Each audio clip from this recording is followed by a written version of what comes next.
If you're like me and you own one of these cool Livewire bikes, whether it's a Harley Davidson or the 21 or 22 Livewire version, you've probably owned a lot of bikes in your life. And if you owned a lot of bikes in your life, you're probably used to that 600-mile service on a Honda or Suzuki or something like that being covered as part of the warranty. Not so with the Livewire. So it's not at 600 miles, it's at 1,000 miles, and it is not covered. I believe the service manual or Harley Davidson may call for 4 hours worth of labor, and I've seen people pricing them anywhere between $200, $300, $400, $500 online, depending on which dealership that you go to and stuff like that. So I'm going to give you as quick a video as I can to go through the entire 1,000 mile service by yourself, and you're going to need some tools and equipment, and you're going to need one of these cool bikes right here. So let's get into it.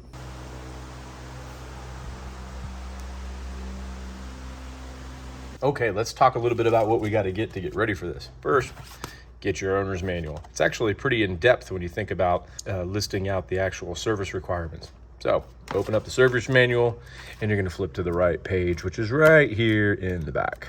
And it's going to talk about your service records and intervals and when you should do them and what you should do and whether you should inspect or check or lubricate or tighten or whatever it is that it says. This is where it tells you that you need it to be at 1,000 miles. Dealer number. I'm putting Hunter. Am I supposed to sign that? I don't know. Either way, all your acronyms are in there. Replace, clean, build, inspect, check, lubricate.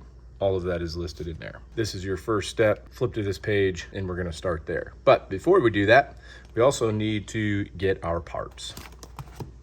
So you thought that you were going to be able to do this and save a bunch of money? Well, you probably are going to save a bunch of money, or maybe you're just going to keep wasting money. But you need at least 2 or 3 items from your Harley dealer or Livewire dealer to accomplish this task. Most of the stuff that you're going to be doing is going to be lubricating and checking and torquing bolts and checking electrical connections, but you do have to change some fluid, which we're going to get to in a little bit. And the 3 parts that you need for that are first going to be getting your transmission fluid. This is what you need. Fits all Livewire models. This is the right part number. And your lubricant is in the box. We'll open that up in just a minute. There is a drain plug for where this oil drains out, and this is going to be your drain plug. $4.99. There's your part number. There's your little O-ring. No big deal. And the last thing is optional. When I spoke to the Livewire tech support line, they told me that the bigger gasket that goes around the transmission cover, which again, we'll look at in a minute, can be reused and does not need to be replaced unless it is damaged. This O-ring must be replaced every time that goes around the drain plug, but this gasket does not. But I bought it anyway for $55.96. Holy cow.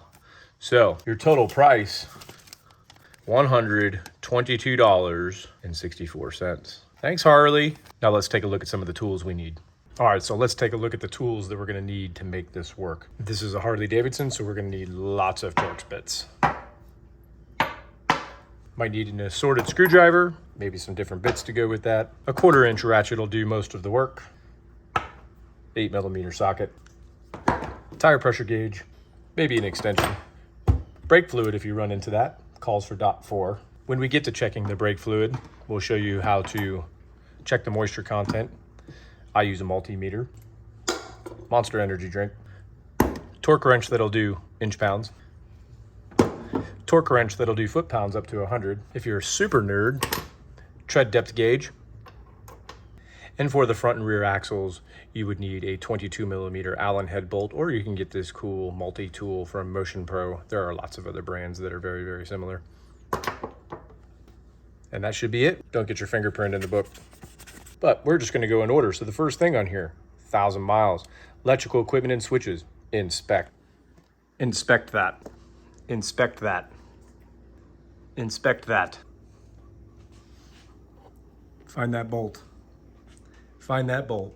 Find a T27 Torx. Take those bolts out.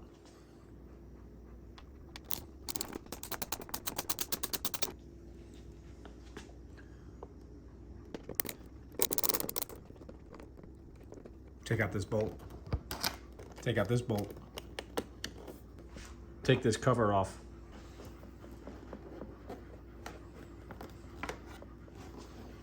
If it's orange, don't touch it. If you wear one of those hats, don't cut that line. Inspect all of the electrical connections and make sure that they are secure and that they are connected. Next is front tire pressure and tread. Check it. Check front tire pressure.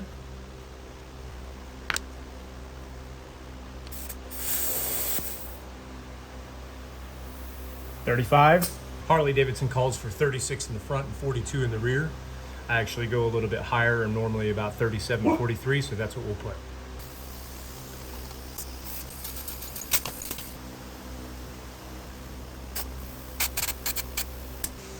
I don't think I've actually ever seen anybody use a tire depth gauge since I used to work at a dealership, but this is what one looks like, and it's measured in 30 seconds. We're going to push this down and stick this part very lightly into the tread and push down until your fingers touch. Then we're going to read it. In this case, we're looking at 6 seconds, more than enough. Tread is good. Since we're checking tire pressure in depth, do the back now.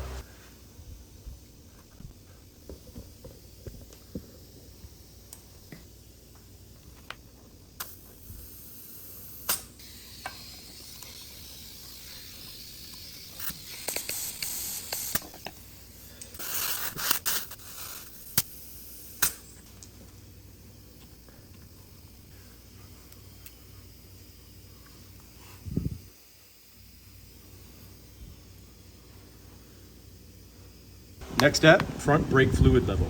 Check it. And when we're done with that, we're gonna check the .4 front brake fluid moisture content. We're gonna check it. Simply check the fluid level. We check our sight glass here. You see fluid filling up that sight glass, you're good. I've got this windshield in the way, so it's a little bit more difficult for me to see it, but I see that it's fine. It's not spongy, it's good. Next thing we're gonna do is we're gonna check the moisture content. Careful to not spill anything. Brake fluid is a bitch.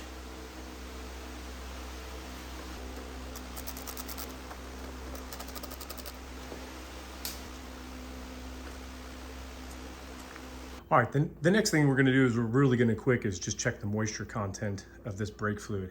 Now, I actually saw online that some guy said that during his first service on this Livewire that they found contaminated brake fluid and charged him a couple $100. Brake fluid's only a couple bucks and you can flush it yourself. Not quite sure how that would happen. But how are we gonna do this? We're gonna use a multimeter. They do make quick testers that you can put in there that will measure a percentage, but basically they're just doing this for you and doing a calculation. And so you want this brake fluid to have less than a 3% moisture content. If it's over that, the fluid has to be replaced. And that can equate to 300 millivolts on a multimeter. So we're gonna put this on DC volts. We're gonna put the red prong in the fluid, and we're gonna put the black prong on one of these bolts over here to get a good ground, and we're gonna see what our reading is. Set our meter there. Red is gonna go in the fluid. Black is gonna go on this bolt. And it'll bounce around a little bit. Oh, we're in Oklahoma. I hear the tornado sirens going off at noon on a Saturday. God bless Oklahoma. Anyway, we've got 125 millivolts showing, which is less than half of the maximum allowable limit. So we are more than good on the moisture content, and we can move on.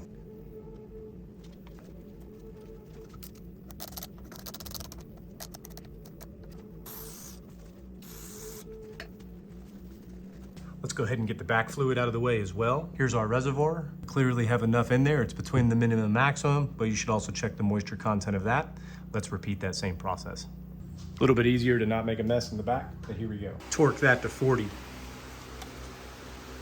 Torque that to 40. In this case, my torque wrench only has an increment that starts at 50 inch-pounds. So we're actually gonna tighten it up to 0 exactly at 50 inch-pounds. And then I'm gonna back it off 10, which will give me 40 inch-pounds. These hand control modules call for a Torx 25.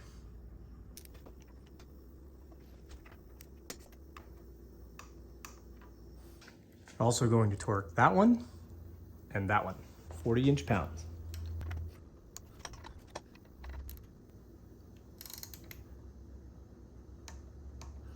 Actually, see, all 4 of those were just a little bit loose. Okay, so the next thing we're going to do is the master cylinder and the left side handlebar clamp screw. Now don't get that mixed up with the handlebar clamps because those are actually a lot tighter. We're going to check these. We're going to put them at 75 inch-pounds. We're going to use a Torx T27. So we're going to do this bolt, this bolt, this bolt, this bolt. 75 inch-pounds.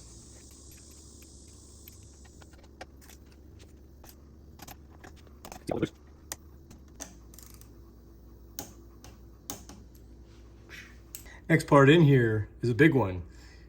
Steering head bearings adjust. Now this is going to be the only one here that I do not do. I have a motorcycle stand at my office and I will do it there, but basically I'll put a link in the description or a link up above that shows a detailed video of how to check it. But this is a brand new bike and you can tell when you're riding and if you're experienced whether or not the steering head bearings are shot. But either way, you have to take the load off of the front forks and suspend the bike in the air where there is no tension or anything on the forks or the handlebars. You're going to move the handlebars back and forth left to right to feel for the play, and you're also going to move the forks front to rear. If you sense any type of play in there, then you've got some type of bearing problem and you may have to tighten the bearings down or actually replace the bearings. But I'm going to go with these steering head bearings feel great to me, but I will give you a better description in the link above and you can check that video. Next thing on here is going to be the coolant system and we're going to inspect it. Inspect. Inspect. Inspect. Inspect. Inspect. Next thing on here is a coolant system freeze point. I don't know if you can see out there, but it's literally 178 degrees outside. I don't think that it's a big deal to me, but if you have to do that, you would basically get a hydrometer. I'll put a link up above to a video that shows you the hydrometer, but you basically are gonna let it suck up some antifreeze, see where the little level goes, and if it says it's above freezing, then you're good. Look at this dog. It's so hot out here, this dog's about to die. Next thing on here is the radiator fins. And we're going to clean them, and I'm actually going to do that. I'm actually going to do that each time I wash, but we're basically going to go in here and make sure that these fins are cleaned and that these things are not bent or anything like that. If maybe a rock flew up there, you can nicely bend some of these back, but we're going to make sure that when we wash the bike, that those are all cleaned out, but they look pretty good right now. Okay, and the next one on here is the big one, transmission lubricant. We are going to replace it. Here we go.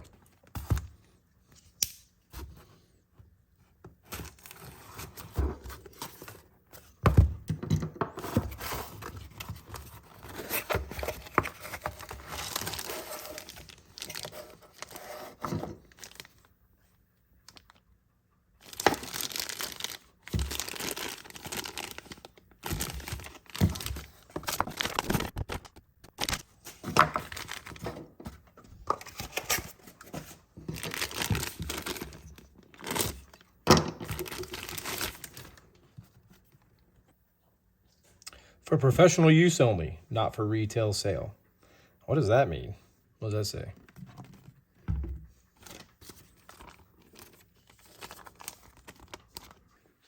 Now, one of the unique things about this bike is that because that electric motor is on the ground, it's very, very close to the ground, which is way lower than, at least it seems, in some of the road racing bikes that I used to be on, GSXRs and SVs, you know, R1s and R6s and stuff. And so it's pretty hard to get an oil pan under there. So my standard oil pan, I realize, doesn't fit, and I'm gonna use that trash can lid because I'm stupid like that. But that's what I'm gonna use. Okay, so once you have that battery cover off, you can take this battery out. Now I'm gonna do something that's probably bad form, and at first I'm just gonna let this battery hang and see if I can do the cover without it. It's a lithium battery. It doesn't weigh much, and I'd rather not have to reset everything. So we're just gonna pull this battery straight out. These 3 10mm bolts to remove the battery box.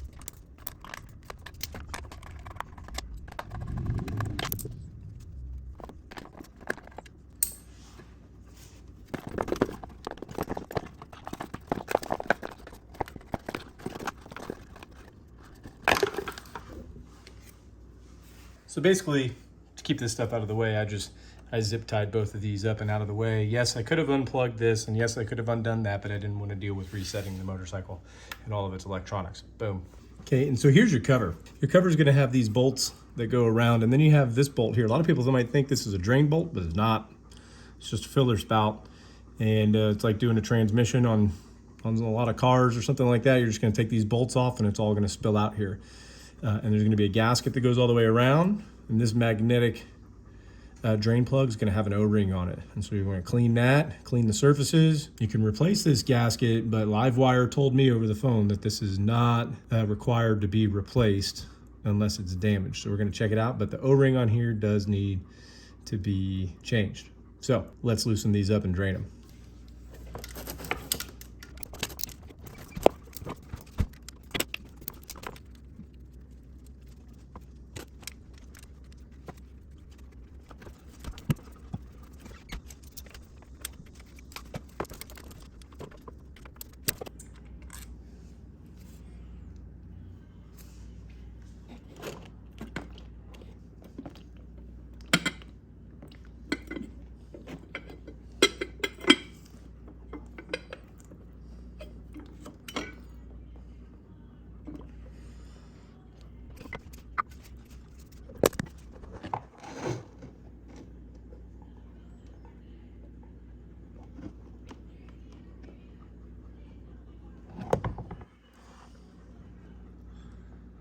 Okay, and like I said earlier, this gasket right here is reusable.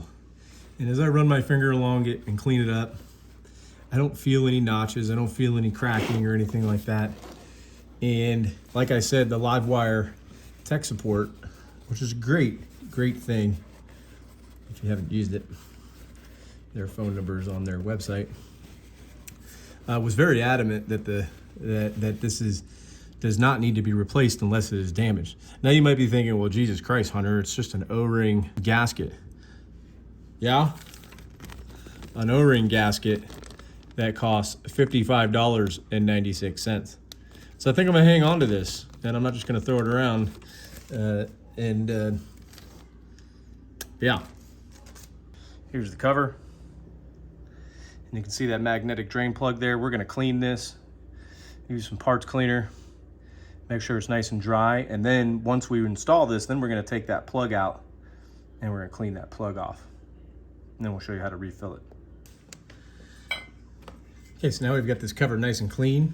We're gonna make sure the edges are all dry. And then we're gonna hand tighten each of these bolts that we took out, these 8mm head bolts.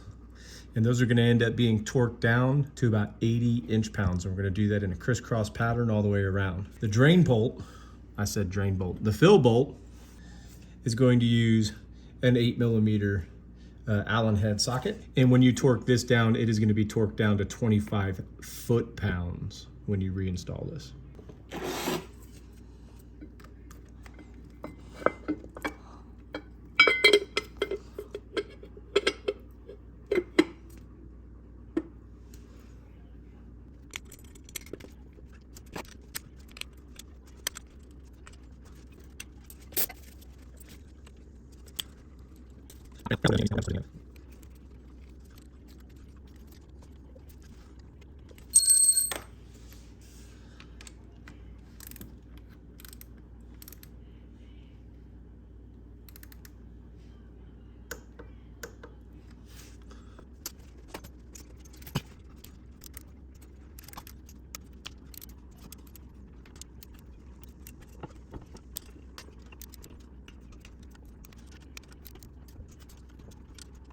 All right, so now we're going to take the fill plug out.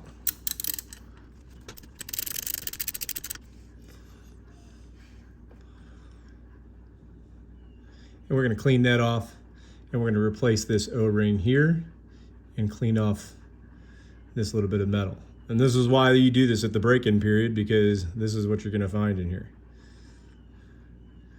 Not too bad, but normal for the break-in period of something like this. All right, so there's no way that you're gonna get the bottle to turn over the right way without a spout on it or something, which it obviously doesn't have. So what I rigged up here is, this is my little stainless steel flask filler, and I just hooked it up to some hose, and so we're gonna Put the one end of the hose in here, and the other end will be up above the bike, and we'll fill the hose up right there. Okay, so there's my hose. There's my shot glass. There's my holder. Pour it in, darling.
Next thing we're gonna do is we're gonna inspect the high voltage cables. Those high voltage cables are all here in orange. I've lifted this off before. I know that they're coming down here and they are all connected well to the battery here and here, as well as below down to the motor, and those are all good.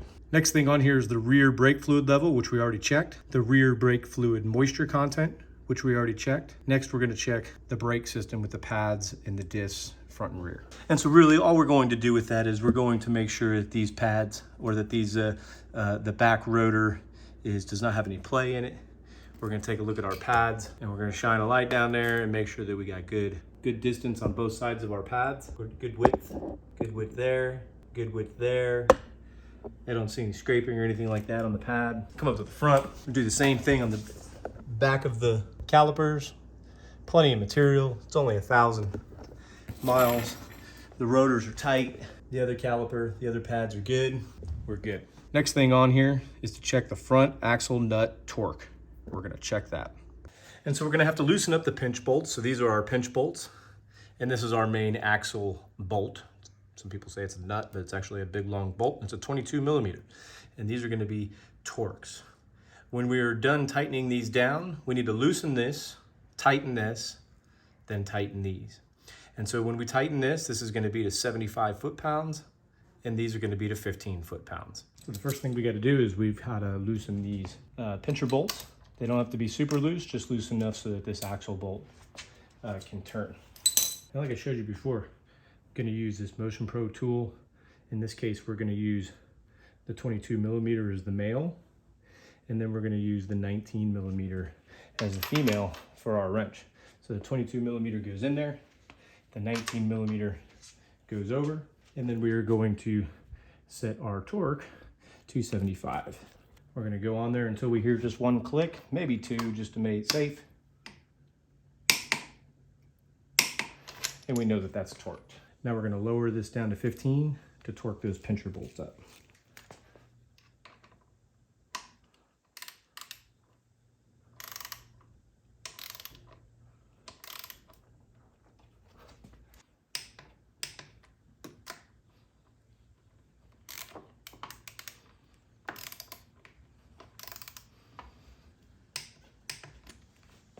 Next thing we're gonna do is we're gonna look at the jiffy stand, which Harley calls it, and we're gonna make sure that it's lubed up. Always be careful because there's a high voltage wire under here. And we're gonna make sure that this area right here has a little bit of lube on it, as well as back here, and that the spring areas do so that they don't squeak. Speaking of lube, next thing we're gonna do is look at the brake controls and make sure that those are lubricated. All that is really needed is to make sure that underneath this brake is that there's a little bit of grease that's still there, and we're good. Back here on the bottom, We might have a little bit of lube here and a little bit in here, but that's about it. The rest of that is fine. There's no binding, there's no squeaking, all good. Next part on here, rear tire pressure and tread. We already did that, we already checked. Next thing is drive belt and sprockets. Let's inspect those. When it comes to the rear sprocket, we're just gonna check and make sure that these are all tight, they're snug. There's nothing wrong with the sprocket, that the belt, we're gonna visually inspect that belt and make sure that it's in good condition. Finally, we're gonna have some fun and do the drive belt tension. We're gonna check that. This is gonna be the app that you're gonna get. You're gonna get the Kate's Carbon Drive Bicycle Belt Tension Meter. When it comes to checking the belt deflection, so we're basically just gonna follow the directions on here. We're gonna open the app on the phone, hold the microphone near the deflection window, which is right here on the little belt guard. We're gonna pluck it with our finger, pluck the belt with our finger, and the phone is going to measure the frequency of the belt. We're gonna take several measurements. We're gonna rotate the wheel 90 degrees and make sure that that still works. And then we're gonna hopefully get somewhere between 78 and 90 Hertz on that phone app. Pretty cool. Okay, so here's our app. Ooh, look at that. I speak at a high Hertz. We're gonna pluck it right here at this window. Let me see what number it gives us.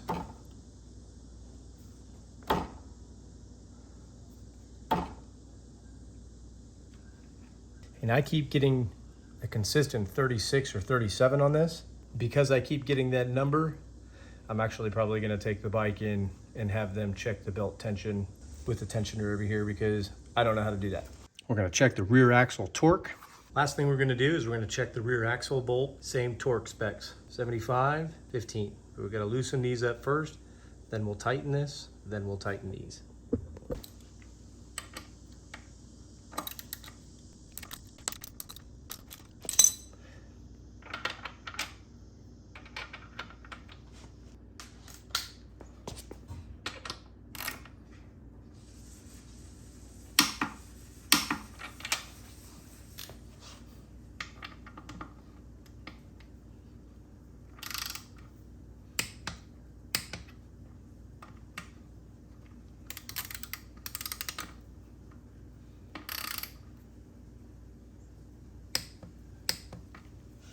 We're gonna check the 12-volt battery and inspect it. We already did that when we changed the rear transmission fluid, so that's all good. No need to mess with the forks. And here we are at the best part. We're gonna road test it.